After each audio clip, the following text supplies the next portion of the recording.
ओम शांति। आज के अनुभव मोती का 5वां सत्र है और आप सभी का इसमें स्वागत है। जैसे सेंटर जो चलता है तो हम सुन रहे हैं कि आप जो भी अनुभव सुन रहे हैं उसमें खास करके ये सुन रहे बाबा के जो भी बगिया के बहुत अच्छे खुशबूदार फूल है, उनसे ये सुन रहे हैं कि कैसे वो आगे बढ़े। लेकिन उसी के साथ-साथ जैसे-जैसे बाबा के बच्चे आगे बढ़ते हैं वैसे सेंटर की भी सेवाएँ आगे बढ़ती है और सेंटर की सेवाओं में हर एक आत्मा का अपना-अपना एक रोल होता है। माताओं का अलग, कुमारों का अलग, अदर कुमारों का अलग, कुमारियों का अलग, बहनों का अलग। तो इसी प्रकार से हम आज अभी तक जो सुने, तो माताओं के सुने, अदर कुमारों के सुने। आज अभी हमारे साथ जो जुड़े हैं, वो है आज के अनन्य रत्न माधव भाई जी, जो आप सभी जानते हैं। जो नए भी होंगे वो भी जानते होंगे क्योंकि किसी न किसी कारण से माधव भाई से संपर्क होता है, चाहे फिर वो ट्रेन का टिकट निकालना है, मधुबन जाना है और साथ ही साथ सेंटर का जो भी ऑडिट की सेवाएँ हैं, वो सारी माधव भाई जी सँभालते हैं। आप बाबा के अच्छे पक्के पवित्र कुमार बच्चे हैं और जैसे बाबा कहते हैं कि एक कुमार 700 ब्राह्मणों से भी उत्तम है। तो इस प्रकार से शुरू से लेके आप इस ज्ञान में पक्के रहे और आगे बढ़ते रहे हैं। आप वैसे तो पंढरपुर से निकले हैं लेकिन चिंचवड़ में बहुत सारी सेवाएँ आप देते हैं और ख़ास करके बाबा ने जो एक विशेषता आप में देखी कि ऑनेस्टी, ये हम आप में बहुत देखते हैं सारी ही बहनें। और कभी भी उनको कुछ भी मार्केट से लाने को कहो या जो भी है और अपनी सेवा में बहुत पर्टिकुलर है क्योंकि ऑडिट के जो सेवाधारी चाहिए होते, वो टाइम टू टाइम कंप्लीशन करने वाले, काम पेंडिंग न रखने वाले, ऐसे चाहिए होते और चाहे इसी के कारण बाबा ने ये सेवा के निमित्त आपको बनाया है और इस प्रकार से आप चिंचवड़ का ऑडिट सँभालते हैं, बाकी सेंटर के ऑडिट सँभालने में भी बहनों को मदद करते हैं, ट्रेन करते हैं।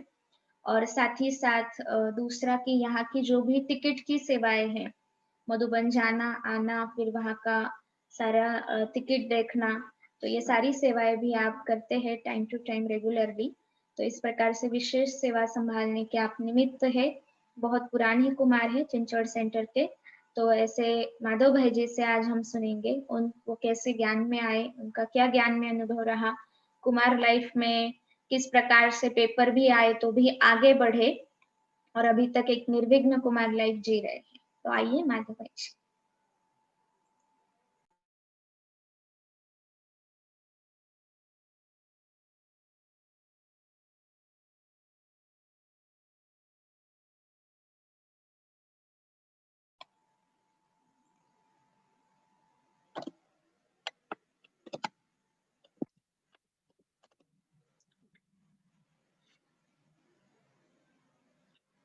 ओम शांति। इस शरीर का नाम माधव है, जैसे दीदी ने बताया, कुमार है। पिछले 20 साल से ज्ञान में चल रहे हैं और लौकिक हमारा जो गांव है जहाँ से हमको बाबा का परिचय मिला था वो पंढरपुर है। पंढरपुर बहुत ही फेमस है, जैसे आप जानते हैं हर साल 2 बार वहाँ पे बड़ी यात्राएं होती है आषाढ़ी कार्तिक की। तो उस गांव से हम निकले हैं। सबसे पहले अव्यक्त बाप दादा और निमित्त बहने जैसे आकांक्षा दीदी है, अश्विनी दीदी है, उन सबका मैं धन्यवाद करना चाहूंगा कि जो मेरे अनुभवों के बोल है आप सबके साथ शेयर करने के लिए मुझे ये मौका दिया, अवसर दिया, इसलिए हम आप सबका आभार करते हैं। अनुभवों की बात कहे तो the way back in the year 1999, मतलब 1999 में जब हमने 12th पास किया था, तो 12th पास करने के बाद हम आगे की पढ़ाई के लिए सोच रहे थे आगे क्या करना है। तो उस समय हमने इंजीनियरिंग के लिए भी कोशिश की थी, लेकिन मेरिट लगा था हमारा, लेकिन कुछ इकोनॉमिकल प्रॉब्लम की वजह से हम इंजीनियरिंग नहीं कर पा रहे। तो हमने बीएससी में एडमिशन ले लिया, वहाँ पे केबीपी कॉलेज करके है, वहाँ पे हमने एडमिशन ले लिया।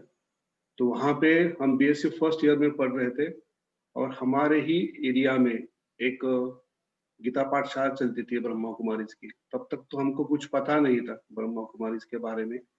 वहाँ गीता पाठशाला चलती थी, और जो भाई और बहन जी वो गीता पाठशाला चलाते थे, उनकी लड़की हमारे ही कॉलेज में पढ़ रही थी।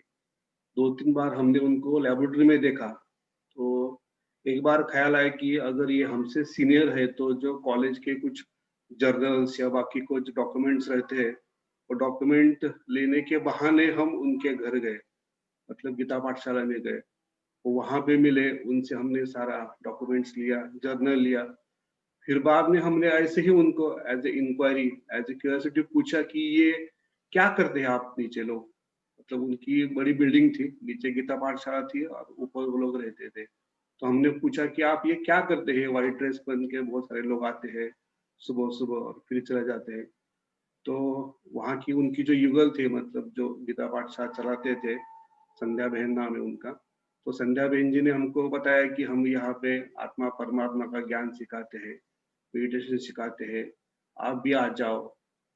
मैंने कहा ठीक है, मतलब अभी जैसे कि अभी दिवाली का छुट्टियों का चल रहा है सीजन, उसी प्रकार वहाँ पे भी दिवाली की छुट्टियाँ थी, कुछ कॉलेज भी नहीं था, तो हमने सोचा चलो छुट्टियाँ उनको थोड़ा-सा अच्छी तरह से हम एन्जॉय कर सकते हैं। उन्होंने कहा फिर 7 डेज़ कोर्स के लिए आप आ जाओ। हमने कहा ठीक है, तो 7 डेज़ कोर्स उन्होंने किया। आधा हुआ था, तो उनके बाद कुछ उनको लौकी की ज़िम्मेवारियाँ थी, तो गाँव चले गए। उनके जो युगल थे, प्रताप भाई करके, तो उन्होंने हमारा कोर्स पूरा किया। दोनों ने कोर्स पूरा किया। कोर्स किए समय एक ही बात हमको बहुत डिबेटेबल लगी कि भगवान सर्वव्यापी नहीं है। इस बात के ऊपर हमारा उनका बहुत डिबेट हुआ। तो उन्होंने समझाया कि ये ठीक है, अगर आपको फॉर टाइम बीइंग अगर ये बात समझ में नहीं आ रही है, तो आप इसको साइड में रखो। जैसे आप मार्केट में जाते हैं, आपको कोई सब्जी लेना है, आपको कोई चीजें लेना है, तो जो चीजें, जो सब्जी आपके लिए चाहिए, वही आप लेकर आते हैं। बाकी चीजों को आप लेकर आते नहीं लेकर आते। उसी प्रकार जो सारी अच्छी चीजें आपको लगी है, तो उसको आप धारण करो, उसको कंटिन्यू करो, फॉलो करो।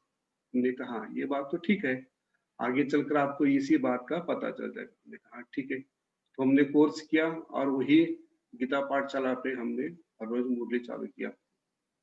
हम गीता पाठशाला से थोड़ा सा दूर किसी एरिया में रहते थे, और उस एरिया के जो मालिक थे, उन्होंने कहा कि उनका जो रूम है जहाँ पे हम रहते थे, तो उनको किसी रिलेटिव को देना था, तो आप ये रूम खाली करो।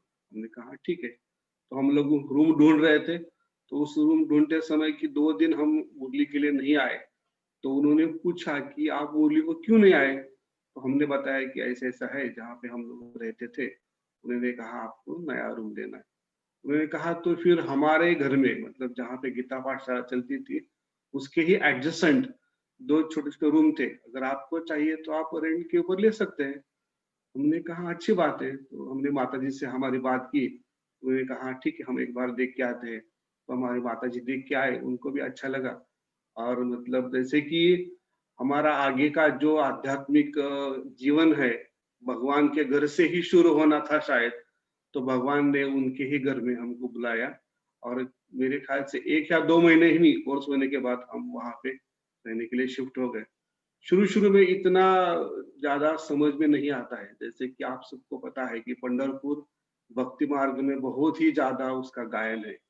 बहुत ही, मतलब बहुत ही ज़्यादा गायन है। और ऊपर से जिस एरिया में गीता पाठशाला थी या हम रहते थे, वो 90% वहाँ पे सब लौकिक के ब्राह्मण थे। हम भी लौकिक में ब्राह्मण हैं, लेकिन वहाँ पे सारे लोग ब्राह्मण थे, जैसे कि जोशी है, कुलकर्णी है, वाघ है, सब ऐसे लोग रहते थे। और ऐसे लोगों में से ब्राह्मण निकलना लौकिक में बहुत बड़ी बात है। तो वहाँ पे उनको बहुत अच्छा लगता था कि हम लोग निकलते थे। तो हम लोग वहाँ पे मुरली के लिए जाते थे, और वहाँ का मतलब सब जगह पे एक ऐसा रिवाज है कि हर गुरुवार को सेंटर पे जाना होता है। गीता पाठशाला के जितने भाई बहन हैं, सब भाई बहनें गुरुवार के लिए गीता पाठशाला जाते थे। तो हम लोग भी जाते थे, हमारे पास साइकिल थी, हम साइकिल से जाते थे। एक गुरुवार के दिन हम सेंटर पर नहीं गए, तो फिर फ्राइडे के दिन वहाँ पे उन्होंने पूछा कि आप कल गुरुवार के लिए क्यों नहीं आए सेंटर पर? तो हमने बताया कि वो हमारे साइकिल का टायर पंक्चर हो गया है, और टायर रिप्लेस करने के लिए सफिशिएंट फंड्स नहीं हमारे पास। उन्होंने पूछा क्यों, क्या हुआ? क्योंकि लौकिक में हमारे माताजी गवर्नमेंट जॉब करती थी, अभी भी करती है। उन्होंने पूछा क्यों? तो मैंने कहा कि नहीं, कुछ 2-3 महीने से गवर्नमेंट के सैंक्शंस में कुछ प्रॉब्लम है, फंड्स नहीं आ रहे, तो उनकी सैलरी भी नहीं आ रही, इसलिए हम लोग थोड़ा सा वेट कर रहे। उन्होंने कहा कोई बात नहीं, हमारे माता जी को ऊपर बुलाओ। तो माता जी को उन्होंने ऊपर बुलाया। माता जी को लगा कि 2 महीने से हमने रेंट नहीं दिया, शायद इसके लिए उन्होंने ऊपर बुलाया होगा। लेकिन जो मतलब युगल थे, प्रताप भाई करके, उन्होंने कुछ भी एक शब्द भी नहीं निकाला रेंट के बारे में। ऊपर से उन्होंने हमारे माता जी को कुछ पैसे ऑफर किए। उन्होंने कहा ले लो, आप रख लो, जब आपकी सैलरी हो जाएगी तो वापस दे देना। मतलब कहने का भावार्थ ऐसा है कि शुरू-शुरू में जब लोग हम ज्ञान में आते हैं, तो हमको ये परमात्मा, भगवान, बाबा, ये चीज़ें बिल्कुल समझते नहीं। लेकिन जो ट्रीटमेंट जो मिलती है हमको ना, वो बहुत ही इम्पैक्ट करती है, बहुत ही इम्पैक्ट करती है ना। The way they treat the new people makes more impact on your spiritual journey. तो उसके हिसाब से वो बहुत ही हमें अच्छा लगा और हमारे माता जी को भी अच्छा लगा। क्योंकि क्या है, शुरू में ज्ञान न समझने के कारण से सभी लोग हम व्यवहार नोटिस करते हैं। हम दूसरों के साथ कैसे बात करते हैं, कैसे व्यवहार करते हैं, उसके आधार से नए लोग जो है ना, वो जज करते हैं कि सच में ये संस्था कितनी आगे है, सच में इनको भगवान मिला है या नहीं मिला है। उस बात को पकड़ के हमें भी बहुत अच्छा लगा। हम वहाँ पे रहते थे। उन्होंने कहा कि छोटी ही 2 रूम थी। उन्होंने कहा अगर आपको पढ़ाई का प्रॉब्लम है, तो गीता पाठशाला में आप सुबह आ जाया करो, वहाँ अमृत वेला करो और वहाँ ये पढ़ाई पढ़ा करो। मुझे तो बहुत ही अच्छा लगा कि गीता पाठशाला में बाबा के सामने पढ़ाई करना बहुत ही एकदम अच्छा था। और वहाँ पे ब्रह्मा बाबा का और मम्मा का ऐसे 2 फोटो थे। हम लोग अमृत वेला भी करते थे और वहाँ पढ़ाई भी पढ़ते थे। तो थोड़ा-सा पढ़ाई में थोड़ा-सा दिक्कत हो रही, तो मैंने वो संध्या बहन जी को बताया कि थोड़ा-सा समझने में मुश्किलात हो रही है। अभी तक 12th तक तो हमारा सारा मराठी मीडियम में ही हुआ था। अभी इंग्लिश है पूरा। तो उन्होंने कहा कि जब भी आप अमृत वेला करते हैं, तो मम्मा जो है वो विद्या की देवी है। आप मम्मा को इमर्ज करो, मम्मा को आह्वान करो, तो फिर मम्मा आपको मदद करेगी। मुझे लगा ये तो बहुत ही अच्छा पॉइंट्स है। तो हम अमृत वेला हर रोज योग करने के बाद मम्मा का आह्वान करते थे। तो उस आह्वान का रिजल्ट इतना अच्छा था कि जो भी हम पढ़ाई पढ़ते थे उसमें हमको ऐसा फील होता था कि हाँ, यही क्वेश्चंस आने वाला है, यही सिलेबस आने वाला है। इतना क्लियर टचिंग होता था और हमेशा जो प्यारा जो लेसन्स हम पढ़ते थे ना, उसके ऊपर ऐसे स्टार चमकता था। मुझे पहले-पहले समझ में नहीं आ रहा था ये स्टार क्यों चमक रहा है? शायद लगा कुछ होगा फिजिकल में कि कभी-कभी होता है ना, तो मैंने उनसे बात की कि ऐसा-ऐसा होता है। उन्होंने कहा कि ये स्टार का मतलब है आपको इस सिलेबस के ऊपर, इस पैरा के ऊपर आपको ज़्यादा फोकस करना है। ये तो बहुत ही खुशी हुई। तो ऐसे-ऐसे इतने अच्छे-अच्छे अनुभव आते गए वहाँ पे, बहुत ही अच्छे अनुभव आते गए। तो उसके ऊपर से मुझे पढ़ाई में अच्छे स्कोर मिले। First year, second year, third year, तीनों ईयर मेरा डिस्टिंक्शन से पास आउट हुआ। तो बाबा ने पढ़ाई में बहुत ही ज़्यादा हेल्प किया। और उसी समय ज्ञान में जब आते हैं ना, तो और एक चीज़ मुझे बहुत ही ज़्यादा प्रभावित हुए उसके ऊपर, वो है जो हमारे ज्ञान के जो डिवाइन सॉन्ग्स है, सॉन्ग्स मुझे बहुत ही अच्छे लगते थे। बहुत ही मतलब बहुत ही अच्छे लगते थे। हम योग करते थे ना, तो योग क्या करना है शुरू में हमको पता नहीं होता, लेकिन जो वर्ड्स हमारे कान के ऊपर पड़ते हैं ना, वो बहुत ही अच्छी फीलिंग देते हैं। तो मुझे इतना अटैचमेंट था वो सॉन्ग्स के साथ कि मैंने कहा कि घर में भी सॉन्ग सुनना मिले तो कितना अच्छा है। अभी इतनी इकोनॉमिकल कंडीशन अच्छी नहीं थी कि हम लोग एक टेप रिकॉर्डर परचेज करें। अभी क्या करें, क्या करें? तो फिर एक ऐसी बात हुई कि जो मतलब लौकिक में ब्राह्मण होने के कारण हर मतलब 10th 11th 12th ग्रेजुएशन तक हमको शिष्यवृत्ति मिलती थी, स्कॉलरशिप। वहाँ के जो अखिल भारतीय ब्राह्मण महासंघ करके है, बॉम्बे में उनका ऑफिस है, जो इकोनॉमिकली बैकवर्ड है उनके लिए वो बहुत ही हेल्प करते हैं। तो हर साल हमको स्कॉलरशिप मिलती थी। तो बीएससी के फर्स्ट ईयर में भी जो हमको स्कॉलरशिप मिली, उसके लिए हमने मम्मी से एकदम हट किया कि नहीं, हमको टेप रिकॉर्ड ही खरीदना है। तो मैंने कहा क्यों, टेप रिकॉर्ड की क्या जरूरत है? आपको पढ़ाई पढ़ना है तो पढ़ाई के स्कूल के किताबें खरीदो, नोटबुक खरीदो। आप टेप रिकॉर्ड के पीछे क्यों पड़े? मैंने बोला नहीं, मुझे टेप रिकॉर्ड ही चाहिए। हमारा और मम्मी का बहुत ही बहस हुआ। फाइनली उसने मतलब गुस्से में आकर कह दिया, तुला काय करायचं कर। तो फिर फाइनली हमने कहा कि ठीक है, अभी हम टेप रिकॉर्ड परचेस करते हैं। तो टेप रिकॉर्ड हमने परचेस किया, और अभी टेप रिकॉर्ड तो परचेस किया, अभी कैसेट कहाँ से लाएंगे फिर? अभी कैसेट की तो बहुत ही प्रॉब्लम है। अभी टेप रिकॉर्ड के लिए तो स्कॉलरशिप के पैसे यूज किया, अभी कैसेट के लिए कहाँ से पैसे लाएंगे अभी? तो फिर हमने जो हमारे सेंटर की उज्ज्वला दीदी है उनसे बात की, उन्होंने भी बहुत सहयोग दिया हमको शुरू में। तो उनसे कहा कि हमें गाने बहुत पसंद है, लेकिन हमारे पास सिर्फ टेप रिकॉर्डर है, उसकी कैसेट नहीं है। तो जहाँ पे हम रहते थे, गीता पाठशाला थी, वहां से नजदीक एक बहुत पुराने भाई रहते थे, गोरे भाई करके नाम है उनका। उन्होंने जो पंढरपुर का म्यूजियम और सेंटर बना है, उसका सारा लैंड उन्होंने सेंटर को गिफ्ट दे दिया।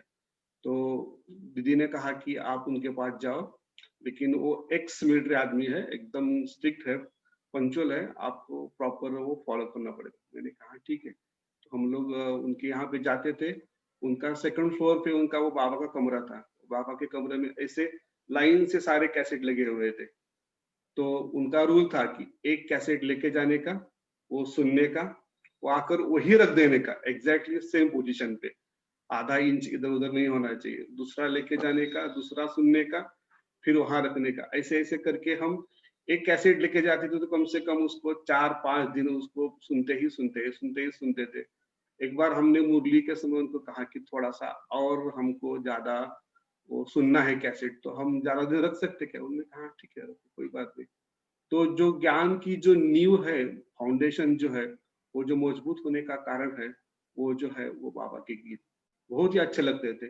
जैसे कि वो गीत था, जाने क्या देखा मुझ में, मुझे प्यार कर लिया। मुझे तो पहले समझ में नहीं आता था कि सच में मतलब क्या क्वालिटी है मेरे में कि जो भगवान मुझे खींच रहा है। ना मतलब कुछ लौकिक में तन का सहयोग है, धन का सहयोग है, मन का सहयोग है, फिर भी पता नहीं क्यों भगवान हमारे तरफ खींच रहा है। शायद पता नहीं आगे ड्रामा में कुछ होगा, तो इसलिए ऐसे ही हम चलते रहे। एजुकेशन हमारा पूरा हुआ, फिर पोस्ट ग्रेजुएशन किया हमने। फिर पोस्ट ग्रेजुएशन करने के बाद हमने दीदी को बोला कि अभी जॉब करने के लिए पुणे जाना पड़ेगा। दीदी ने कहा फिर जाओ। दीदी ने कहा कि किसी को फोन करेंगे क्या? अभी उस समय उतना वो टेलीफोन मोबाइल इतना ज्यादा नहीं था फेमस। तो दीदी ने कहा आप जिस सेंटर पे जाएंगे ना, तो वहां से मेरी उस दीदी से बात करवा देना। मैंने कहा हाँ ठीक है। एक कुमारों का पता चला, तो कुमारों के रूम में रहने के लिए आए, और चिंचवड़ में एक कंपनी में जॉब लगा। तो फिर पहले दिन वहां पे हम लोग जाके आए, इंटरव्यू वगैरह हो गया। सेकंड दिन जाना था, तो कुमारों की फर्स्ट शिफ्ट थी, वो जल्दी चले गए, और ना मुझे कुछ खाना बनाने आता है, ना उन्होंने मेरे लिए कुछ बनाया था। अभी क्या करेंगे? अभी तो मतलब जाना भी है, तो पहले ही सोचा था अभी कल सेंटर भी ढूंढना पड़ेगा। अभी सेंटर भी ढूंढना पड़ेगा, खाना भी कुछ तो बनाना पड़ेगा। इससे मैंने सोचा कि चलो आज हम सेंटर ही ढूंढते हैं, खाने का देखेंगे बाद में क्या करना है। तो हम चिंचवड सेंटर पे आए, वहाँ पे अश्विन दीदी थे, उनसे हम मिले। मैंने कहा आप कहाँ से आए? तो मैंने बताया ऐसे ऐसे है। कहाँ पे? तो मैंने बताया अच्छा अच्छा ऐसे है। तो अभी मैं बोला हम अभी कंपनी में जा रहे हैं, तो अभी खाने का क्या कर रहे हैं? उन्होंने एकदम सेंसिटिव और डेलिकेट क्वेश्चन पूछा। मैंने कहा अभी तो कुछ है ही नहीं प्रोविजन मेरे पास। उन्होंने कहा रुको। फिर उनकी जो साथी बहन थी, साथी बहन को उन्होंने कहा कि इनके लिए टिफिन बना के दो। तब हम बहुत इम्प्रेस हुए। मतलब हमारी इनके साथ ज्यादा पहचान भी नहीं है, हम फर्स्ट टाइम ही मिले हैं, और इतना पालना। तो हमने बाबा का शुक्रिया किया कि बाबा सच में आप हमेशा ही हमारे साथ रहते थे। तो एजुकेशन पूरा हुआ, जॉब लगे, कंपनी में भी हम जॉब करते जाते थे। शुरू शुरू में कंपनी में बहुत प्रॉब्लम्स फेस करना पड़ता था, चैलेंजेस फेस करना पड़ता था। सबके साथ रह के उनसे अलग हमारा बिहेवियर दिखाना, ये तो बहुत ही बड़ी इंपॉर्टेंट चीज है। उनके साथ खाना खाएंगे तो वो फिर हमारे डब्बे में हाथ डालते थे।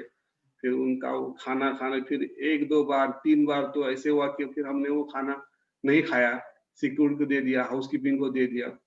लेकिन जो बाबा के बच्चे हैं, कोई भी बच्चे हैं, उनका जो बिहेवियर होता है कंपनी में, फ्लोर में, वो इतना आउटस्टैंडिंग बिहेवियर होता है कि बाकी लोगों के ऊपर उनका इम्पैक्ट जल्दी हो जाता है। तो पहले कंपनी में हमारे सुपरवाइजर ने देखा कि ये बंदा इतना स्ट्रिक्ट फॉलो करता है और बाकी के बंदे उसको थोड़ा सा तकलीफ करते हैं। तो उन्होंने फ्लोर पे ही मीटिंग ले लिया और कहा कि कल से अगर माधव के डब्बे में किसी ने हाथ लगाया, तो माधव मुझे आकर रिपोर्ट करेगा। तो फिर उसकी आधा सैलरी काट देंगे। तो सब लोग घबरा गए, अरे इसके डब्बे में हाथ डालेंगे तो हमारी सैलरी कट जाएगी। उन्होंने ऐसे ही कैजुअल कहा था, ऐसे कोई सैलरी काटने वाला नहीं था।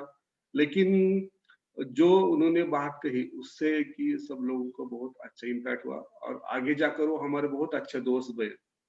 मतलब हम उनको बहुत कोऑपरेट करते थे।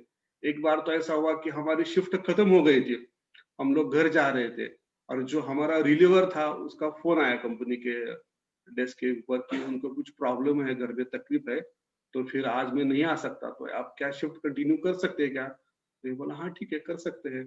तो जो कोऑपरेटिव नेचर होता है उससे जो बाबा की सेवा होती है या जो बाबा का नाम रोशन होता है वो बहुत ही अच्छा रोशन होता है।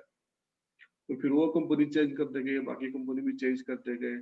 अभी रिसेंट की जैसे हमने बताया, अनुभव तो बताने के लिए बहुत है, लेकिन कंपनियों का रिसेंट का अनुभव ऐसा है कि कोविड के सिचुएशन में कोरोना का इतना इम्पैक्ट हो गया है कि बहुत सारे लोगों को अपना जॉब लूज करना पड़ा, बहुत सारी कंपनियां बंद पड़ गई, बहुत सारे अनएम्प्लॉयमेंट क्रिएट हुए। फिर भी हमारा क्या बोलते हैं ना कि एक बार भी बाका नहीं कर सके, मतलब इतना अच्छा ट्रीटमेंट कंपनी के द्वारा हमें मिला कि प्रमोशन भी हो गया, इंक्रीमेंट भी हो गया। तो ये सब बाबा करवाता है। कभी भी हमारे लाइफ में पिछले 20 साल के जो हमारी स्पिरिचुअल जर्नी है, उस जर्नी में हमने कभी नहीं समझा या कभी एक थॉट भी नहीं आया हमारे मन में कि जो भी आज हमारी लौकिक में प्रगति है या अलौकिक प्रगति है, उसके लिए हम जिम्मेवार है। ऐसे कभी नहीं समझते। टोटल 100% जो कंट्रीब्यूशन है इसमें, ये सारा भगवान का है। क्योंकि वो गीत है ना, जीवन की नैया कर दे प्रभु के हवाले। हमने कभी नहीं ऐसा सोचा कि हमने करना है। जो करना है वो सिर्फ आपको ही करना है, बस हम आपके हवाले कर देते हैं। आपको जैसे चाहो वैसे चलाओ। अगर इस संकल्प से हम रहते हैं ना, तो एकदम हम निश्चिंत रह जाते हैं। जैसे आज की मुरली में बाबा ने कहा था कि कंपनी और कंपेनियन, तो जब भी हम लौकिक में फ्रेंड से मिलते थे या रिलेटिव से मिलते थे ना, अक्सर एक सवाल करते हैं लोग, कुठल्या कंपनीत कामाला आहे? सो ऑलवेज हमें वो दिमाग में आता था कि भगवान के कंपनी में हम रहते हैं। लौकिक में तो कंपनियां बहुत सारी होंगी, लेकिन हम भगवान की कंपनी में रहते हैं, तो भगवान की जिम्मेवारी है। जैसे कंपनी का मालिक है तो उसकी जिम्मेवारी होती है कि उसके जो एम्प्लॉय है उनको हम अच्छे से कैसे ट्रीट करें। अगर उस कंपनी को हम भगवान की कंपनी समझते हैं, तो भगवान की कंपनी में रहे तो भगवान हमारा केयर टेकर है। तो हमें कभी सोचने की जरूरत नहीं पड़ती कि क्या होगा आगे, कैसे करेंगे, हमारा अच्छा होगा नहीं होगा। सारी बातें हम उसके ऊपर सौंप देते हैं। हमारे घर वालों ने भी इनिशियली बहुत फोर्स किया, क्यों कुमार रहना चाहते हैं, हमारी शादी करवाने के लिए उनको समझाया, अभी सेटल नहीं हुए, बाद में सेटल हो जाएंगे। किसी औरों के हम एग्जाम्पल दिए। हमारे रिलेटिव्स, हमारे मतलब पेरेंट्स से छोड़कर रिलेटिव्स ने बहुत ज्यादा ही फोर्स किया, नहीं करना चाहिए, नहीं करना चाहिए। उनको समझाया, अमृत वेले उनके लिए योग किया, उनको सकाश दी, उनको सामने इमर्ज किया। जो बातें मुझे उनके सामने समझाने में बहुत दिक्कत आती थी, अभी वो छोटेपन से वो हमें संभाल रहे हैं। हमारे पिताजी छोटेपन से गुजर गए थे, अभी वो सारे रिलेटिव हमारे केयर टेक कर रहे हैं, तो अभी उनके सामने हम कैसे बोल सकते कि नहीं मैं ये बात नहीं करूंगा, मैं वो बात नहीं करूंगा। उसके लिए हम लोग क्या करते थे, अमृत वेला, जो बात उनको समझानी है वो अमृत वेला हम उनको सामने इमर्ज करके समझाते थे कि ऐसे नहीं करना है, मुझे ऐसे नहीं करना है, ऐसे नहीं करना है। तो जब हम उनके सामने मिलते थे, बस उतनी ही बात कह देते, पोलाइटली, लाइटली। उनको ऐसा लगता था कि कल तो हमने डिसाइड किया था कि इसकी कोई भी बात नहीं मानेंगे, लेकिन पता नहीं क्या हो जाता है, ये जब सामने आ जाता है तो हम हमारी बात ही भूल जाते हैं, इसकी ही बात हमको फॉलो करते हैं। और जब हम वहां से निकल जाते हैं, फिर वो आपस में चर्चा करते हैं, नहीं नहीं नहीं, इसकी बात नहीं मानना चाहिए, इसकी बात नहीं मानना चाहिए, इसको समझाना चाहिए फिर से। फिर कोई गेट टुगेदर हो, कोई फिर मैरिज हो, तो फिर से इकट्ठा हो जाते, नहीं इसको समझाना चाहिए, ये जो कर रहा है ये गलत कर रहा है, ये अच्छा नहीं कर रहा है। फिर समझाते थे, हमको पता चलता कि हाँ कल हमको मिलना है उनसे या अगले वीक हमको मिलना है, तो फिर वही एक्सपेरिमेंट करते थे हम लोग। अभी 2-3 बार ऐसा हुआ तो उन्होंने कहा कि छोड़ दिया, अभी हम इसके मतलब पीछे नहीं लगने वाले, ये शायद कुछ तो जादू टोना करता है, जब हमारे सामने आ जाता है अपनी बात समझा देता है। और हम कन्वेंस स्किल में इतने एक्सपर्ट नहीं थे कि हम अपने उनको बहुत बहुत एग्जाम्पल देके उनको समझाए कि नहीं ये गलत है, ये चीज है। नहीं, जो बेनिफिट्स है उसके प्रोज एंड कॉन्स हम उनके सामने रख देते। शादी करने से क्या फायदे हैं और शादी करने से क्या, तो अभी आप बताओ क्या करना। आप बोलते हैं हाँ हाँ वो ठीक है, तू जो बता रहा है एकदम सच है, एकदम सच है, बस। तो ऐसे करके ही मतलब हर बात में बाबा की ब्लेसिंग्स, बाबा की जो मदद है, हमको हर समय हर कदम में हमको बहुत ही हेल्प करते आई है, बहुत ही ज्यादा हेल्प करते आई है। कभी हमको ऐसे मतलब महसूस नहीं हुआ कि हम अकेले हैं। 1 दिसंबर 1978 की अव्यक्त मुरली है। इस अव्यक्त मुरली में बाबा ने खास कुमारों के प्रति कुछ महावाक्य बताए हैं। वैसे तो बाबा की बहुत सारी मुरलियां हैं जिसमें उन्होंने कुमारों के प्रति डायरेक्शन दी है, लेकिन वो खास मुरली हमें बहुत पसंद है। कभी भी अपने को अकेला नहीं समझना, अकेले समझेंगे तो माया आ जाएगी। सदा बाप को साथी समझना, अगर बाप को साथी समझेंगे तो अपना और औरों का जीवन अच्छा बनाएंगे। ये बात हमेशा हमारे दिन में रहती है कि स्वयं भगवान हमारा साथी है, हम कभी भी अकेले नहीं है। जैसे कि अभी पिछले 15 साल से हम पूना में है, तो ऑलमोस्ट मतलब कभी कभी हमारी माता जी हमारे साथ रहने के लिए आ जाती है, लेकिन उनका वो पीरियड छोड़ के बाकी सब ऑलमोस्ट 15 इयर्स में हम अकेले रहते घर में। तो हमारे दोस्त हमारे रिलेटिव पूछते हैं, अरे जो डर नहीं लगता अकेले, तुझे बोर नहीं होता अकेले? क्यों बोर होगा ना, क्योंकि भगवान हमारा साथी है। वो लौकिक देहधारी को साथी बनाने की, कंपेनियन बनाने की सोचते हैं, लेकिन हम कभी भी लौकिक देहधारी को साथी बनाने के नहीं सोचते। इसलिए अभी भी हमको कभी भी एक सेकंड में संकल्प नहीं आता कि हम अकेले कैसे रह रहे, हमें रहना चाहिए, कोई साथी चाहिए, ऐसे नहीं, कभी भी नहीं। और जो ये हमारा डिसीजन है वो हमारा कंफर्म और फर्म डिसीजन है। आप सब जानते हैं कि फ्रीडम फाइटर बहुत होके गए, उसमें से एक फ्रीडम फाइटर है स्वतंत्र वीर सावरकर, विनायक दामोदर सावरकर। उनकी एक लाइन्स मुझे बहुत अच्छी लगती है, मराठी में है कि वो ऐसे कहते हैं कि घेतले व्रत आम्ही न अंधतेने, लब्ध प्रकाश निसर्ग विसर्ग माने। ऐसे आगे बोलते हैं कि जो हमने डिसीजन लिया है वो ऐसे ब्लाइंड फेथ में नहीं लिया है, अंधानुकरण नहीं किया हमने कि किसी ने कहा फॉलो करो हमने कर लिया, ऐसे नहीं। कि जो बुद्धि है हमारी, बुद्धि के कसौटी पर हमने उसको जांच के लिया है। वो लाइन मुझे हमेशा इंस्पायरिंग करती है। लौकिक में भी जब हम ज्ञान में नहीं आए थे तो उस समय हमें सावरकर और विवेकानंद, इन दोनों का बहुत ही हमारे जीवन के ऊपर प्रभाव पड़ा है।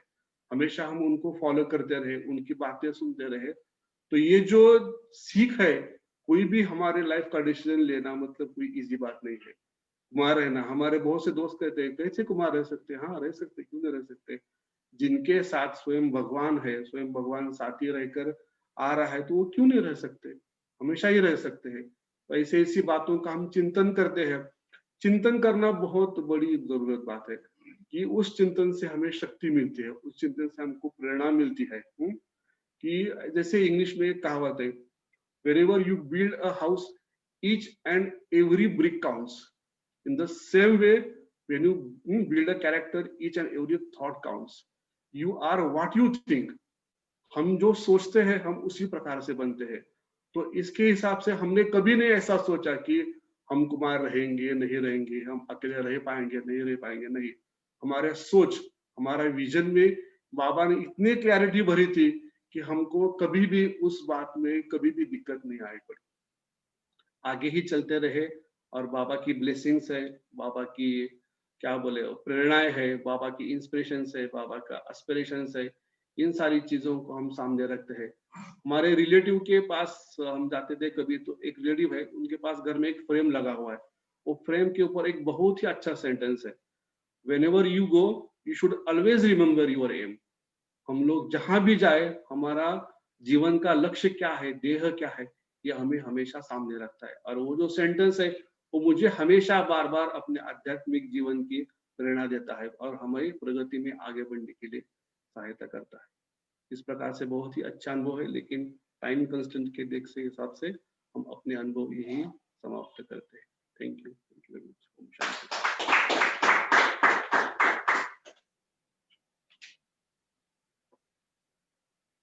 ओम शांति। बहुत बहुत धन्यवाद माधव भाई जी। बहुत अच्छी तरह से आपने कुमारों के जीवन में क्या क्या समस्याएं आती है, लेकिन समस्याओं से भी बड़ा बाबा है, और बाबा अगर कंपनी और कंपेनियन बन जाए तो किस प्रकार से हम आगे बढ़ते हैं। ये बाबा प्रूफ करता है कि मैं सच में आपका कंपेनियन हूँ, और ये हर कुमार महसूस करते हैं। तो बहुत सुंदर रीति से आपने अपने अनुभव को, 20 साल की जर्नी को 20 मिनट में कह पाना, ये भी एक अपने आप में बड़ी मुश्किल बात है, लेकिन फिर भी आपने बहुत सुंदर और प्रिसाइज रीति से एक अनुभव शेयर किया, इसलिए आपका बहुत-बहुत धन्यवाद।